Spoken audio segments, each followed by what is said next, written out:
A routine traffic stop. A black man behind the wheel. A white officer with an attitude. What happened next wasn't just shocking, it turned the entire power dynamic on its head. In a world where racial profiling is still all too common, one moment, one identity, flipped the script entirely. This isn't just a story of injustice, it's a story of exposure, awakening, and reckoning. Stay with us for the next 40 minutes as we unfold the real-life drama that's gone viral for all the right reasons. This eye. The sun had just started to dip when the flashing red and blue lights lit up the rearview mirror. Marcus had been driving home after a long day, not speeding, not swerving, just existing. Yet here he was, pulling over, heart racing, hands on the wheel. The officer approached fast, too fast, already shouting before he reached the window. License and registration. No greeting. No reason. Just tension. Marcus stayed calm, polite. "What's the issue, officer?" The cop smirked. "You people always act." As Marcus stepped out, he noticed a second patrol car pulling up. Back up. Two more officers joined in, forming a semicircle around him. He wasn't resisting. He wasn't armed. But they treated him like a threat. The lead officer ordered him to face the car. "Hands behind your back." Click. The cold metal cuffs wrapped around his wrists. Tight. Deliberate. Marcus didn't flinch. His heart was steady. The real story hadn't started yet.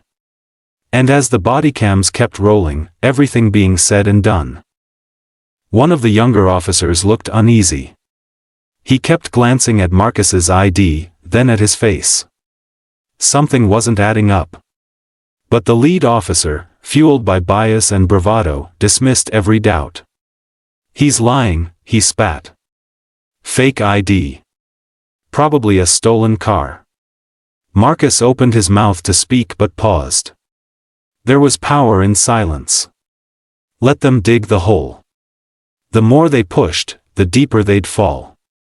The lead officer grabbed Marcus's wallet and pulled out a second card, black, sleek, with gold lettering. Marcus tilted his head slightly. "You sure about that?" His voice was calm, too calm. It made the air shift. The younger officer took the card, scanned the QR code on the back, and stepped aside to make a call. Moments later, the radio crackled. "Be advised. Subject ID confirms. He's federal." Silence dropped like a bomb. The lead officer blinked, looking at Marcus like he'd seen a ghost. "What agency?" he asked, voice suddenly thinner. The response came sharp. "FBI. Active field agent. Marcus D." The cuffs came off, clumsy and rushed. "Apologies, sir. Just a misunderstanding," the lead officer stammered, sweat gathering at his temple. Marcus didn't respond right away. He rubbed his wrists, slow and thoughtful. "This happen often?" he asked, tone level. The question wasn't for that officer alone, it was for the system. The silence that followed said it all. The younger officer looked down, ashamed. The third one stepped back, pretending to check his phone. No one had the courage to meet high. Marcus stood there, hands free now, but the damage had already been done. His dignity hadn't been restored just because the cuffs were gone. The silence among the officers said it all. They were stunned, unsure what to do next. The lead officer tried to explain himself. "We've had reports of stolen vehicles in the area, matched your car's description." It was a lie, poorly masked as protocol. Marcus looked him dead in the eye. "No, officer. You matched me to a narrative you carry in your head." The sergeant arrived minutes later, called in by the nervous tone of the backup officer's radio report. She stepped out of her SUV and immediately sensed the tension. "What's going on?" she asked. The lead officer began explaining but stumbled over his words. Marcus stepped forward, calm but firm. I was cuffed, profiled, and disrespected. I've recorded the entire encounter myself too. The sergeant looked at him, then at his ID. Her posture shifted. She nodded slowly. Agent Marcus, would you L? The officers stood still, unsure of whether to leave or apologize again. Marcus took his documents back, straightened his shirt, and walked calmly to his car. Before getting in, he turned around. This is why people fear you. You don't listen. You don't see us. You just react. No one replied. One of the officers, the youngest, whispered, I'm sorry. Marcus held his gaze for a second, then nodded subtly. Start with that. Start with seeing people as human. He got into the car and closed the door. Driving off, Marcus kept one hand on the wheel, the other gently pressing the voice recorder on his dash. Everything had been saved, audio, video, even timestamps. This wasn't the first time he'd seen injustice. But it was the first time he'd experienced it while wearing the very badge meant to stop it. He thought about how many others didn't have that protection. Didn't have a federal ID. Didn't get the benefit of being believed. That thought burned. He wasn't angry for himself. He was angry for. Back at his apartment, Marcus placed his badge on the table and sat in silence. He thought of his younger brother, who had once been stopped just for riding a bike through the wrong neighborhood. He thought of his mother, who always said, keep your hands visible, speak softly, and come home safe. He had followed every rule, and still, he ended up in cuffs. The weight of it all hit him in waves. He stared at his own reflection, not just as an FBI agent, but as a black man who had just lived the next morning, Marcus dressed not in his FBI gear, but in a plain hoodie and jeans. He wanted to walk through the world as himself, unbadged, unshielded. He stopped by a local coffee shop, sat near the window, and began drafting his report. But this wasn't just for his agency. It was for the community. The truth had to be spoken, loud and clear. He pulled up the footage from the previous night. Watching it again made his jaw clench. Not because of the aggression, but because of how routine it. By noon, Marcus was in the city's main precinct, meeting with internal affairs. They had already received the initial alert from the sergeant. We're reviewing everything, one of them said. But your version would help. Marcus nodded and slid a flash drive across the table. You'll want to see this. It's all there, every word, every gesture, every choice they made. The room went quiet as they began watching. One agent looked physically uncomfortable within minutes. Another just kept whispering. Later that day, he visited a community center in his old neighborhood. Kids were playing outside, and parents were gathered for a weekend workshop. Marcus stepped inside, unannounced, but immediately recognized. Agent M. A young boy shouted. The director hugged him. Word's already spreading, she said. Marcus sat with a few parents and teens, telling them exactly what had happened. No filter. No gloss. I want you to know, he said, you're not crazy. This system is flawed. But don't let it be. That night, his phone buzzed non-stop. Messages from colleagues. Reporters. Activists. Even two of the officers involved had reached out, privately. The younger one wrote, I didn't know how to stop it. I froze. I was scared too. Marcus stared at the message for a long time. Then replied, fear isn't an excuse. But truth can be a start. He didn't want revenge. He wanted reform.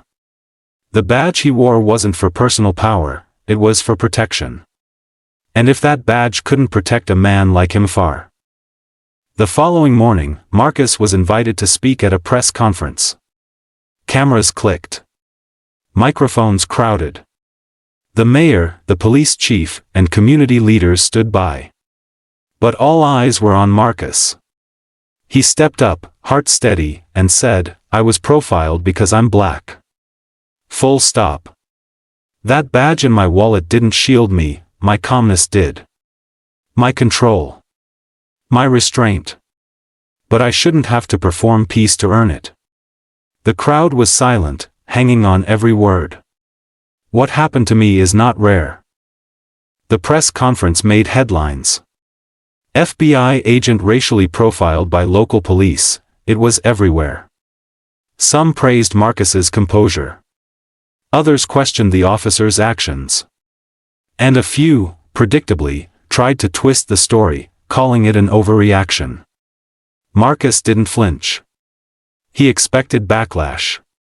But he also knew the truth had already landed where it mattered most, in people's homes, in their conversations, in the hearts of those who had always felt invisible. This wasn't just his moment. A week later, Marcus received a formal apology letter from the department. It was cold. Scripted. Almost corporate. "We regret the events that took place and acknowledge your role in de-escalating the situation." He laughed under his breath. De-escalating the situation? I was the situation. He folded the letter neatly and tucked it into a drawer, not out of forgiveness, but as a reminder. Words on paper couldn't undo harm. But maybe, just maybe, they could be used to build a case, or a future P. He met with civil rights attorneys. Not for revenge, but for strategy. "I want to push legislation," he said. "Bodycams are great, but not enough. We need psychological training, community boards, and federal accountability measures." The lawyers listened, nodding. Marcus had done more than survive injustice. He had the knowledge and the credibility to push reform from the inside. "This could be a landmark case," one of them said. But Marcus shook his head. "I don't want a case. I want a shift." So. Meanwhile, the lead officer had been placed on administrative leave. A quiet suspension, without public announcement. But someone leaked the internal memo. Social media erupted. Protesters stood outside the precinct with signs that read, "If he wasn't FBI, he'd be in jail." And that hit Marcus hard. Because it was true. His badge had saved him, but it shouldn't have had to. He watched videos of teenagers chanting his name, not out of celebrity, but solidarity. He felt a deep responsibility, heavy. That evening, Marcus visited his father's grave. The cemetery was quiet, touched by the golden light of dusk. He knelt, brushing dust from the headstone. "You always told me to fight the right way," he whispered. "I didn't throw punches. I used truth. And now the world's listening, Dad." He placed his badge beside the stone for a moment. Just to feel the weight of both identities, his role, and his roots. "This isn't over," he said. "But I'm still standing." As he walked away, he felt something else. Marcus returned to work at the bureau, but things felt different. Colleagues treated him with a mix of admiration and discomfort, like they didn't know whether to congratulate or pity him. In the break room, one agent said, "Man, you handled that like a pro. I don't know if I could have stayed that calm." Marcus forced a smile. "That's not a compliment," he replied. "That's survival." Silence fell. Because deep down, they knew, he hadn't just represented himself. He had carried the weight of every bee. That night, he received an invitation to speak at a college seminar, Justice, Identity, and the Badge. He stood before a packed hall of students, activists, and future law enforcers. "The badge didn't protect me," he said. "My skin still made me a target. And if that's the case, then the badge is broken. Or the system behind it is." His voice didn't rise, but it carried. You could hear hearts pounding in that silence.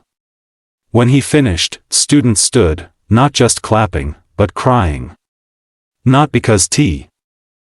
In the days that followed, interviews poured in. Morning shows. Podcasts. Online panels. Everyone wanted a soundbite. But Marcus wasn't there for performance. He turned down the big networks. I'm not a story. I'm a warning.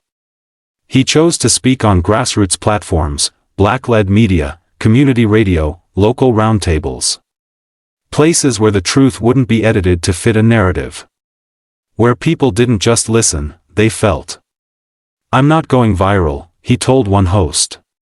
I'm building volume. If enough. The department, under growing pressure, announced a new training initiative. We will be implementing anti-bias workshops and cultural sensitivity modules, the chief read off a paper. It sounded rehearsed. Safe. Marcus watched the press conference from his living room, arms folded. He wasn't impressed. Workshops don't fix culture, he muttered. They patch it. Still, it was a beginning. And sometimes, beginnings matter, if only to prove that pressure works. But Marcus made a vow right then. The younger officer who had messaged Marcus before finally asked to meet in person. They sat across from each other at a quiet diner. I froze, the officer admitted. I should have stopped him. I just didn't know how. Marcus sipped his coffee. You knew it was wrong. I did. Then start there. The conversation lasted hours. Not about blame, but about accountability. Marcus didn't want to destroy people. He wanted to build better ones. And if even one officer walked away ready to do better, not. Marcus stood at the edge of a school auditorium stage, watching teenagers file into the seats. A teacher approached him quietly. They've been watching your story. They have questions. Marcus nodded. When the room settled, he stepped up to the mic. Raise your hand if you've ever felt judged before anyone knew your name. Nearly every hand went up. That's not your fault, he said. But what you do next? That's where your power begins. It wasn't a lecture. It was a conversation. And when he looked. Meanwhile, the lead officer's name had been made public. A formal investigation was launched. The city was split, some called him a racist, others a man who made one mistake. But Marcus stayed quiet. He wasn't interested in dragging names. This isn't about him, he told a friend. It's about everyone like him who hasn't been caught yet. The system that lets them feel safe doing it. He didn't want revenge. He wanted accountability. And maybe, in that silence, the message hit harder than any nah. Late one evening, Marcus sat at his desk, reviewing policy drafts with a legal team. They were designing a new federal protocol for officer conduct review. Real change. Slow, detailed, boring, but powerful. This part here, he said, pointing to a paragraph, make it mandatory that officers who misuse bodycams lose their badge for good. One lawyer raised an eyebrow. That's bold. Marcus replied, so is cuffing an innocent man in broad daylight. Every sentence, every word, carried weight. It was. That weekend, Marcus returned to his mother's house. The neighborhood was still the same, kids on bikes, gospel music from cracked windows, neighbors waving from porches. His mom hugged him like he hadn't just been on the news for 2 weeks straight. You hungry? She asked. He laughed. Always. Over dinner, she said softly, I prayed that night. Hard. Marcus looked down. Me too, Ma. She reached across the table, holding his hand. You walked through fire and came out standing. Now use it. Do. Back in his apartment, Marcus began recording a video. No script. No edits. Just his voice. To anyone out there who's ever felt powerless, I want you to know, you're not. You have a voice. And the more they try to silence you, the louder you must speak. He paused, breathed. I had a badge, but I was still profiled. Imagine those who don't. We can't change everything overnight. But we can start by demanding better. From them, and from ourselves. He uploaded it. No tags. No promo. Just truth. Why? The video spread faster than Marcus expected. Not just reposted, translated, subtitled, quoted in classrooms. People didn't just watch it, they felt it. Activists reached out, asking him to help lead new community training programs. We don't need another celebrity, one organizer said. We need a guide. Marcus hesitated. He wasn't looking to be famous. But he realized something: when your truth strikes the right nerve, it stops being just yours. It becomes collective. And with that came response. Months passed. The officers involved in Marcus's arrest faced disciplinary hearings. The lead officer was let go, quietly, without ceremony. No criminal charges. Just a line on his record. It felt hollow. Incomplete. So he walks away, a reporter asked Marcus. Is that justice?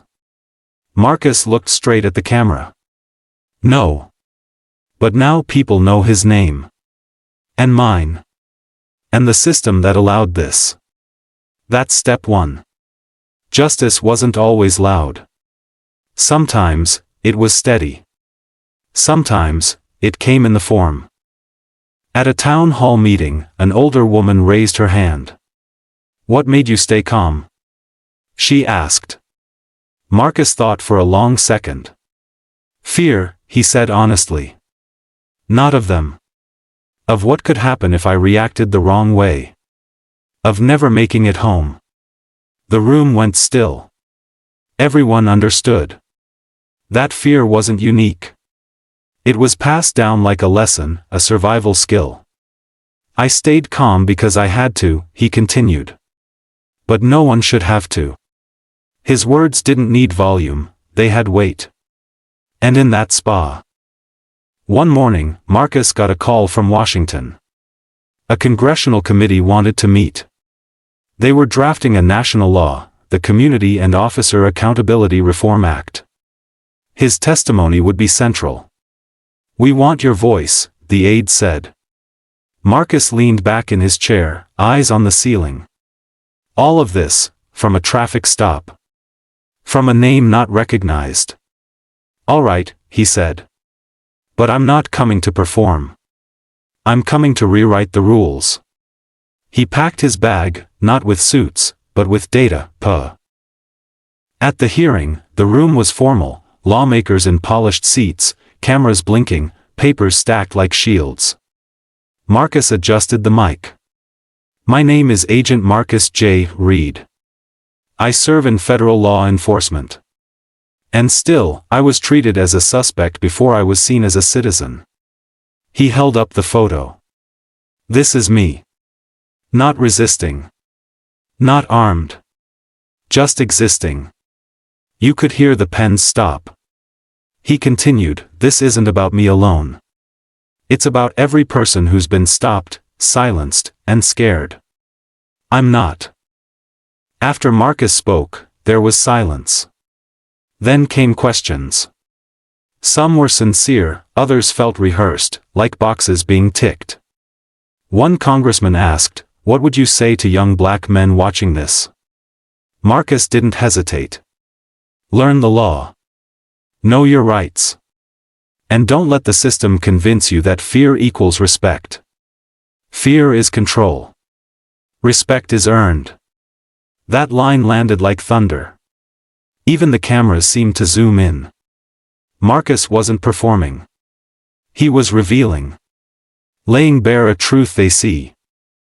When the hearing ended, Marcus stepped outside to a wall of reporters. Flashbulbs, mics, questions shouted over each other. But one voice stood out, a teenage boy near the barricades, holding a cardboard sign, "You spoke for me." Marcus walked over. The boy smiled nervously. "I've been stopped 3 times this year." "For walking?" Marcus nodded. "I know." He didn't need to say more. He just reached into his jacket, pulled out a copy of the speech, signed it, and handed it over. "This is yours now." The law didn't pass right away. It was debated, delayed, watered down.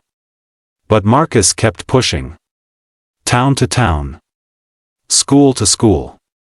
One meeting, one conversation, one hard truth at a time.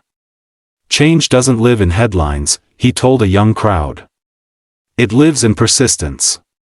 He knew the system fought back when it felt threatened. But he also knew something else: people were watching now. People were learning. And once someone learns the truth, they don't unsee it.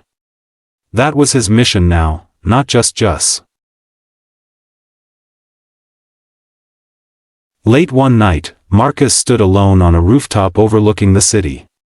Lights blinking, sirens in the distance, the world still turning. He thought about the moment it all began: flashing lights, raised voices, cold cuffs. And now here he was, leading a movement, changing the narrative, becoming the voice he once searched for. He closed his eyes and breathed deeply. "You survived it," he whispered to himself. "Now make sure others don't have to." Behind Marcus sat in a quiet cafe, watching the news on his phone. There it was, his bill had cleared the Senate. The Community and Officer Accountability Reform Act was one step from becoming law. He didn't cheer. He didn't post. He just sat there, letting it sink in. Years of pain, one traffic stop, and now, this. The waiter approached. "Hey, are you the guy from, you know?" Marcus looked up. "Yeah." The young man smiled. "My brother. He watched your hearing. He wants to be a lawyer now." That hit H. Back at bureau headquarters, something had changed. Not in the building, but in the people. Colleagues who once nodded quietly now asked real questions. How do we help? What needs to be done next? Marcus didn't act like a hero. He acted like a mirror, reflecting the work still left. He held training sessions. Led discussions. Challenged the culture, even when it got uncomfortable. "This badge doesn't excuse us," he told a room full of agents. "It holds us to higher standards. And if that makes..." He visited the local precinct where it all started. Not to confront, but to face it. A few officers looked away. One approached slowly. It was the young one, the only one who had whispered sorry. "I'm still here," he said. "Still learning." Marcus nodded. "Good. Then teach others. That's how this works." The precinct had a new captain now, one who welcomed Marcus to speak to the department. "Not to lecture," he said. "To rebuild." Marcus walked the same halls he was once dragged through in cuffs. The law officially passed. National media erupted. Panels, opinion pieces, applause from across the aisle. But Marcus wasn't on stage. He was at a juvenile detention center, speaking to kids most people had forgotten. "I want you to know something," he told them. "You matter.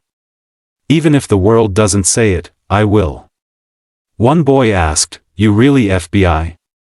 Marcus smiled. "Yeah. And I've been exactly where you are. Not behind bars, but feeling boxed in." That day, he didn't just give a speech. He gave tea. That night, Marcus stood in front of a mirror. No tie. No badge. Just him. He stared at his reflection, not for validation, but for grounding. He'd helped change a law. Shift a narrative. Wake up a country.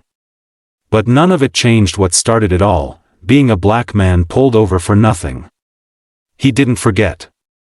He didn't move on. He moved forward. He whispered, "You did what you had to do." And with that, he walked out of his apartment, not as a symbol, not as a headline, but as a man still willing to. Weeks later, Marcus returned to the exact spot where it all began, the roadside where he was pulled over. He parked quietly, got out, and stood by the same faded line on the asphalt. Cars sped past, unaware. But he remembered every detail, the tone, the hands, the fear. He took out his phone and recorded a simple message, "This is where I lost something." And found something greater. He didn't post it. He just saved it, for himself. Not all victories needed to be shared. Some were private, sacred. He received a letter from a young cadet in training. "Because of you, I want to be the kind of cop that makes people feel safe, not afraid." Marcus folded it slowly. It hit deeper than any award. He pinned it to his office wall. Change wasn't always in the form of grand speeches or laws, it lived in one person choosing a better path. One future officer with a different lens. That's what made it worth it. He'd planted something. And it was growing. Even if he didn't always see the fruit, he had F.A. Marcus was invited to a national education summit. The theme, Truth in Uniform. He stepped onto the stage and looked out, not at politicians, but at teachers, counselors, school safety officers. "If you want to build a better system," he began, "you don't start with force. You start with empathy. With seeing people as people." His story wasn't about him anymore. It was a bridge, a way for others to connect, learn, and heal. "Policy without humanity is just paperwork," he said. "But truth? Truth." In a quiet moment at home, Marcus looked through the old folder he once carried with his credentials. At the back was the faded ID that had been thrown aside during his arrest. He held it gently. Not with bitterness, but with clarity. That moment could have broken him. But instead, it became the crack where the light got in. He'd been tested, by power, by fear, by silence. And he'd answered with presence. With purpose. He put the ID back in its sleeve and whispered, "I didn't become a leader. I just." 1 year later, Marcus stood before a new class of federal recruits. Young, sharp, nervous. He smiled and said, "I'm not here to scare you. I'm here to remind you, every badge you wear carries weight. Not just the authority, but the history. What you do with it will either build trust or bury it." He paused. "You don't have to be perfect. But you do have to be honest. And brave enough to call wrong what it is." The room leaned in. He'd told his story 100 times, but this time, it felt different.